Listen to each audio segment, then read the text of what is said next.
자, 오늘은 배우 시장의 동향에 대한 이야기를 좀 해보려고 하는데, 내가 느낀 배우 시장은 어땠는지, 그 속에서 만난 배우들에 대한 이야기 좀 나눠보면 좋을 것 같아요. 그래서 뭐 예를 들어 오디션장에서 혹은 작업 현장에서 이렇게 큰 카테고리로 나눌 수 있지 않을까. 공개 오디션 딱 한 번 해본 적이 있어. 근데 다 같이 들어가. 딱 남자 여자 따로 들어가가지고 그 극장에, 그건 상업극 오디션이었어. 근데 마치 그때가 생존자 프로젝트 오디션 바로 전이었나? 그랬어. 동시에 그 극장에 들어가서 거기 앞에 무대에서 나와서 연기를 하는 거야. 사람들 다 이제 너무 싫어. 객석에 있고. 근데 나는 솔직히 내가 느끼기에는 생각보다 오디션 경험이 없는 사람이 많다고 느껴졌어. 내가 좀 놀랬던 거는 오디션 준비가 전혀 안 된 배우가 오디션을 하고 있네? 라는 생각이 들어서 좀 의아했었어. 그게 오히려 왜 대사 이런 거에서 나왔어? 뭐 움직임이라든지 시선이라든지, 그리고 적응력, 그 무대에서 내가 이 소품을 쓰는데 어떻게 바로바로 그 대처하는지, 이런 부분도 생각보다 다 보이더라고. 나는 열심히 했어. 열심히 최선을 다했고, 내가 봤을 땐 그래도 상위권이지 않을까 내가 라고 생각했어. 근데 자, 호명하는 분들은 나가셔도 좋습니다. 그러는데 김한별이 나가라고. 그래서 뭐야 하고 나왔지. 왜 탈락됐는지는 명확히 알겠더라, 공개 오디션에서. 뭐냐면 나는 그 작품을 너무 알고 있기 때문에 좀 딥한 정서를 보여줄 필요가 있다고 생각해서 그 독백을 가지고 갔는데, 그걸 원했던 게 아니라는 걸 깨달았어. 약간 좀 밝고 상큼한 그런 풋풋한 느낌의 사람들을 뽑았던 것 같았고, 그래서 그건 좀 전략이 부족했다라는 생각을 했었지. 배우 시장이 좀 좁다라고 느꼈던 게, 내가 같은 배우를 2번 마주쳤던 적이 있었어. 지금은 조금 다시 코로나 약간 풀리면서 많이 좀 올라오는 것 같긴 한데, 근데 한동안 그게 엄청 적어서 오디션 기회조차 좀 없었을 때가 나는 기억이 나거든? 그러니까 내가 오디션을 보고 싶어도 작품이 올라오는 게 없는 거야. 근데 공연은 계속해. 그러니까 다 아는 사람들, 해봤던 사람들, 검증이 이미 된 사람들을 많이 쓰잖아. 근데 내가 그 사람 2번 마주치고 나서는, 이게 너무 기회들이 없으니까 이렇게 몰릴 수밖에 없구나 라는 걸 또 그때 체감하게 됐더라고. 그 전략을 잘 짜야겠다는 아. 생각이 들었던 게, 나도 예전에 그 뮤지컬 오디션을, 공개 오디션을 본 적이 있었어. 근데 1차가 노래고 2차가 이제 춤이었거든. 지정 안무였는데 여자들이 추는 춤을 그날 가서 이제 배우는 거였어. 이제 춤을 춰야 되니까 내 몸을 좀 드러내는 게 중요하잖아. 그래서 이제 탑을 입고 갔는데 배우들이 막 화장도 진짜 진하게 한 배우들도 있고, 그 역할에 맞게 정말 다들 이렇게 머리부터 발끝까지 이렇게 딱 해왔더라고.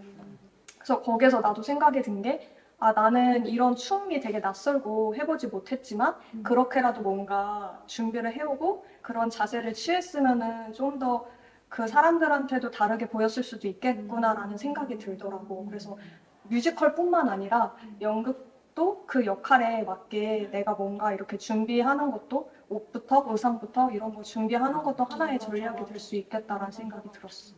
맞아, 나도 뮤지컬 오디션을 본 적이 있는데, 그때 이제 홍익아트 센터 2층에 연습실이 있어. 거기서 이제 다 같이 그날 당일 안무를 배우고, 거기서 바로 그냥 그 당일 안무를 배우고 그 사람들이랑 같이 오디션을 봐. 그 중에서 이제 안무 감독님이 나오셔가지고 이제 픽을 하는 거지. 근데 동작이 중요한 게 사실 아닌데, 그때는 몰라.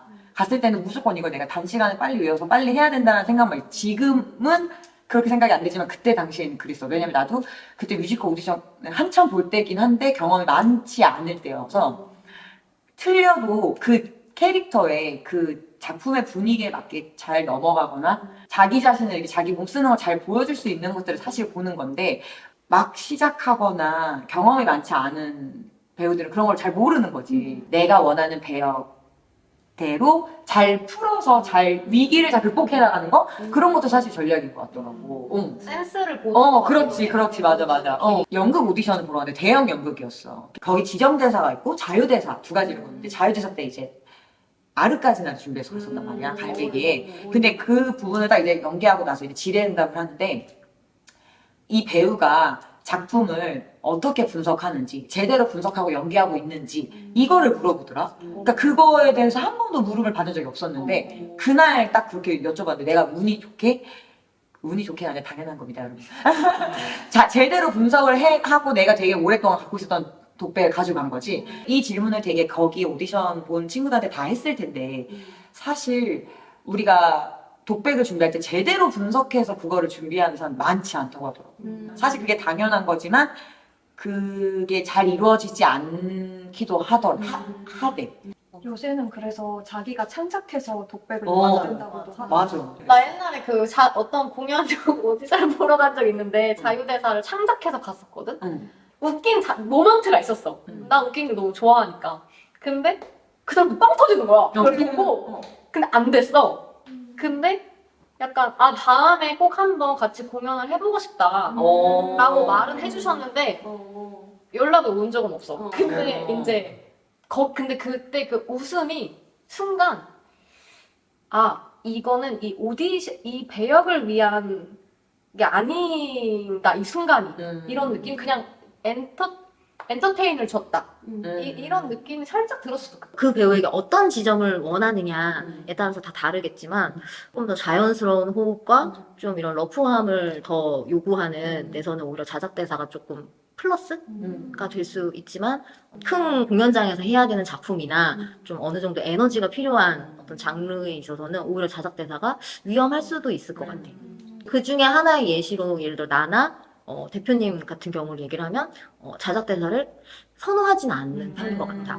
본인이 쓰고 본인이 만들었기 때문에 누구보다도 내가 가장 잘 알잖아. 그래서 못하면 더 마이너스야. 그러니까 자작대사를 했을 때 자연스러움은 사실 기본으로 당연히 자연스러워야지만 하는 그 독백이 돼버려서 오히려 자작대사일수록 진짜 잘해야 하는 더 어려운 부분이라고 난 생각을 하거든. 그래서 조금 오히려 공연할 때는 그러니까 공연 작품에서는 조금 더 리스크가 더 많지 않을까라고 생각을 좀 하는 편이야. 자작대사가 얘기가 나왔던 것만큼 배우들이 전반적으로 최대한 자연스러운 화술과 자연스러운 호흡, 자연스러운 상태를 자연스럽게 그 상태를 쓰는 것들 그것들을 어필하는 데 되게 많이 좀 치중이 돼 있는 것 같아. 최대한 약간 그 신호에서 힌트를 많이 얻으려고 했던 것 같아. 자존감 도둑이란 봤어. 그 공연 오디션을 볼 때 나는 반사기였거든. 그게 학생 역할이어서 일단 교복을 입고 가출한 친구들의 뭔가 그런 신호비여가지고 뭔가 그거에 대한 자작 대사를 써서 내가 가발을 쓰고 갔었거든. 그래서 중간에 가발을 벗으면서 연기를 했었어. 그때 거의 유일무이하게 전략적이었던 거. 프로필이 반사기니까 이 사람들은 나를 이렇게 생각하고 있을 텐데 어쨌든 가발을 쓰고 가서 가발에 스토리를 넣어서 이제 같이 했었지. 근데 이제 중간에 그 연출님이 웃으시더라고. 내가 가발 벗으니까. 여기 이렇게 붙이고 나랑 똑같은 배역을 오디션 본 사람이 엄청 많은데 그럴 때마다 순간 진짜 배우 하려는 사람 많구나. 진짜 연기하는 사람 많구나. 근데 너무 다양한 거야. 분명히 배역은 하나인데 이 이미지의 배역인데 이 중에 누가 되지? 내가 어떤 이미지고 이 역할에 내가 맞겠다 안 맞겠다 약간 그런 어느 정도의 판단을 하고 배우들이 다 지원을 했었기 때문에 분명히 이 작품에서는 예를 들어 이 역할에 약간 이런 이미지를 원할 것 같다 이런 스타일을 원할 것 같다 라고 하는 배우들은 다 몰린 거야. 그 같은 이미지의 배우가 너무너무 많다는 거를 그 현장에서 엄청 체감을 했다. 저 친구는 될 것 같다. 그 이미지를 딱 너무 좋아. 되게 연출이나 감독이 좋아할 이미지인 것 같아 라고 생각이 드는 사람들이 엄청 많았단 말이지. 근데 그 안에서 이제 픽되려면 살아남으려면 결국은 연기를 잘하거나 아니면 연기 스타일이 연출자가 원하는 스타일이거나 결국 거기서 약간 선발이 되는 것 같더라고요. 나는 마지막 오디션이 이 생존자 프로젝트 오디션이거든. 나를 픽한 이유?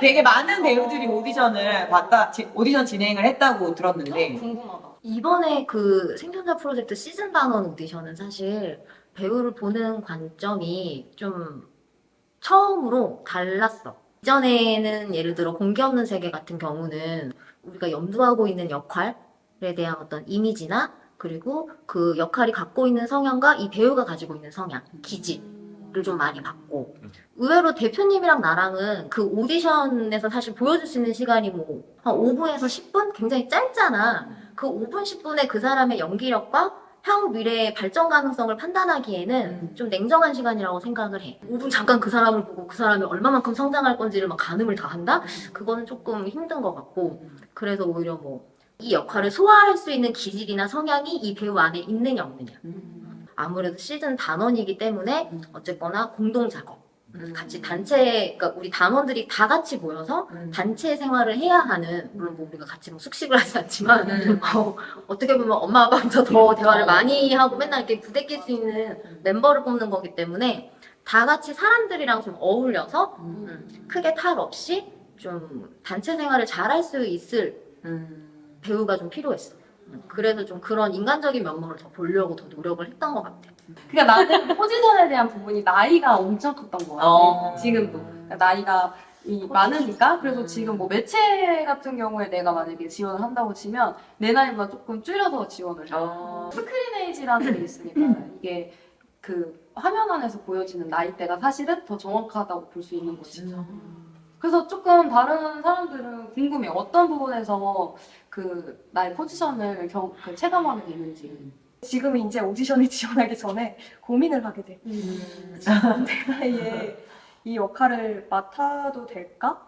경쟁력이 있을까도 솔직히 생각하게 되더라고. 물론 20대 초반 때 그 역할을 맡을 때랑 지금 맡을 때랑은 또 뭔가 깊이가 다르긴 하겠지만 어쨌든 뭔가 이미지도 그렇고 그런 걸 고려했을 때 나이에 대한 고민을 하게 되더라고. 이제 나는 점점 나이가 들 텐데 어떤 역할을 맡아야 될까라는 생각도 들고. 이게 연기라는 게 트렌드가 있구나. 그래서 요즘 뭐 매체라든지 우리가 오디션에서 자연스러운 연기를 하려고 하는 그런 부분도 어떻게 보면 트렌드가 점점 이렇게 바뀌어오고 있었잖아. 근데 나이 20대만 돼도 그런 부분들을 조금 더 잘하는 느낌이 들더라고.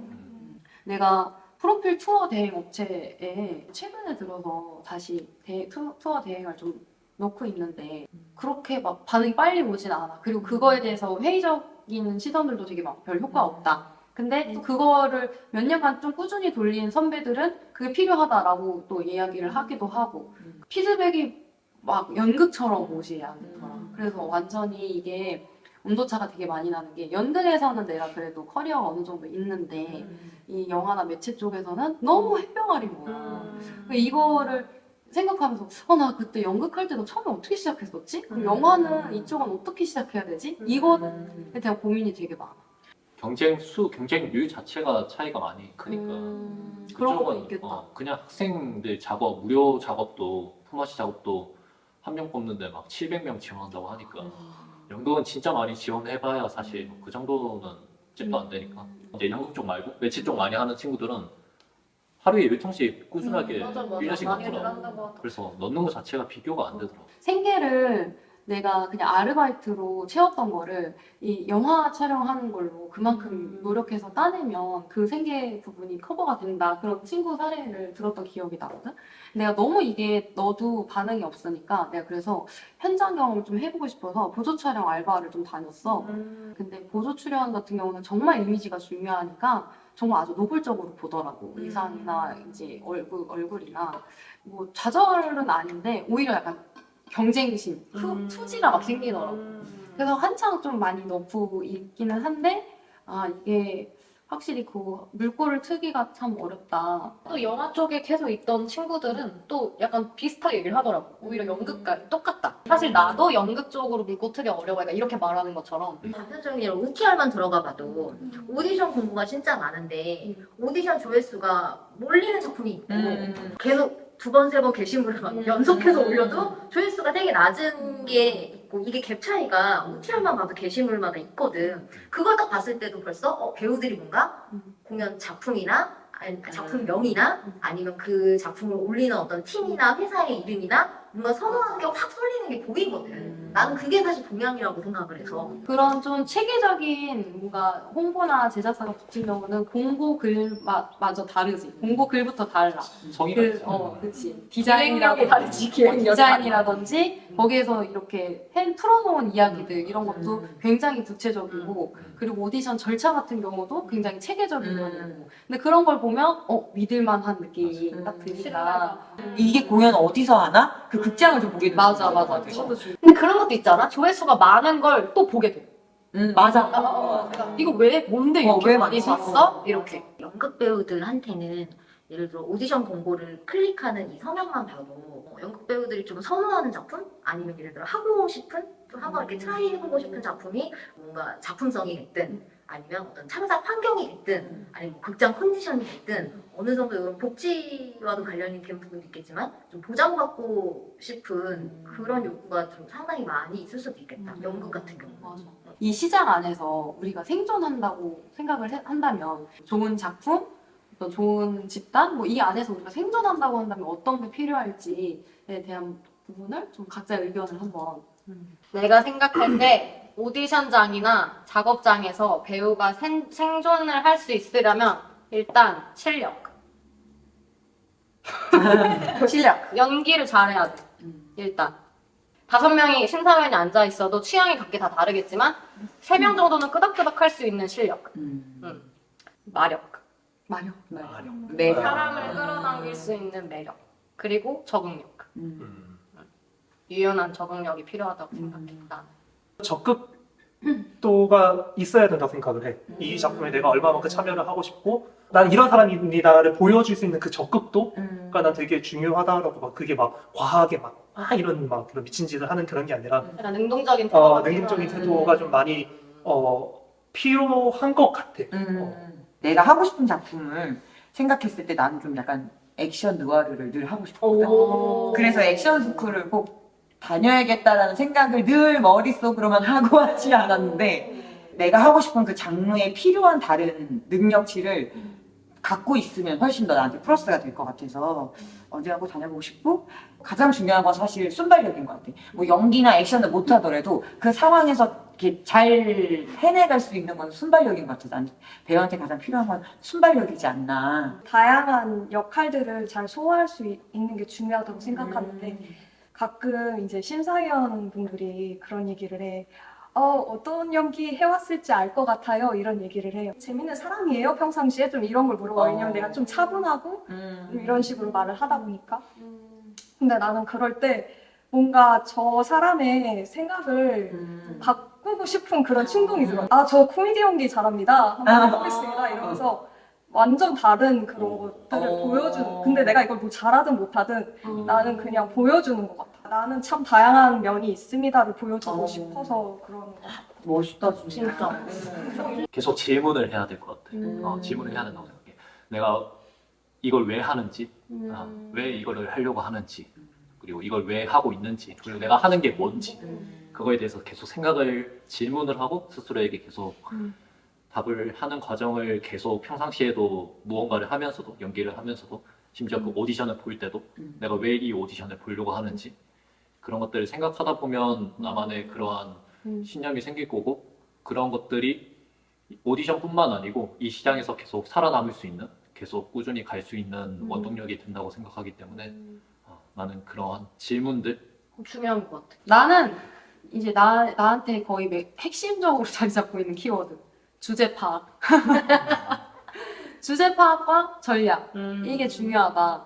내가 무엇을 해낼 수 있고, 그리고 무엇을 나에게 요구하는지를 정확히 알아야 그거에 대한 분명히 내 대응력이 생길 수 있다는 생각이 들고, 그게 이제 뭐 메타인지라고 할 수도 있을 것 같고, 나는 영화 쪽에서도 계속 하고 싶다고 했잖아. 그러면 이 스크린에서 보여지는 나의 이미지가 어떤지, 사람들은 나한테 어떤 걸 요구하는지, 연극에서도 마찬가지겠지? 소극장 연기인지, 중극장 연기인지, 대극장 연기인지에 따라서도 나의 발성이나 이 몸을 쓰는 이 큰 범위도 달라질 것이고, 이런 부분들이 다 포함되어 있는 게 아마 주제 파악이지 않을까. 내 주제 파악이든 이 공연에 대한 주제 파악이든 그럴 수 있을 것 같고, 그 다음에 전략.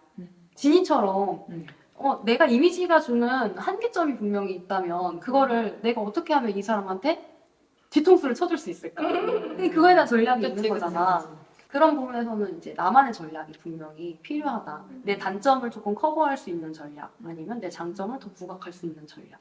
1, 2년 하다가 배우를 그만둘 수도 있고 마지막 촬영이나 마지막 공연을 하고 관으로 들어갔으니까 근데 내가 생각하는 생존은 후자인 것 같아.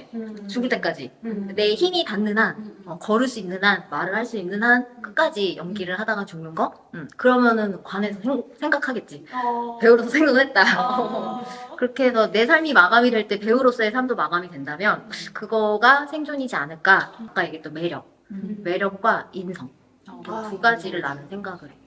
연기력이나 어떤 그런 기술적인 거는 내가 시간을 할애하고 연마할수록 쌓일 수 있는 부분이라고 생각을 하거든. 솔직한 부분인 것 같아. 내가 하는 만큼 든다. 안 늘면 그냥 더 열심히 하면 된다. 근데 매력과 인성은 그거보다 훨씬 더 어려운 문제더라고. 그래서 결국 그 배우가 오래 가고 사람들에게 뭔가 쓰임을 받고 사랑을 받는 거는 매력과 인성이 나중에 그 수명을 좌우하지 않을까. 나중에 죽으면 이렇게 묘비. 비석이나 묘비 나 생존했어 이렇게 자식들한테 자식이 있을지 모르겠지만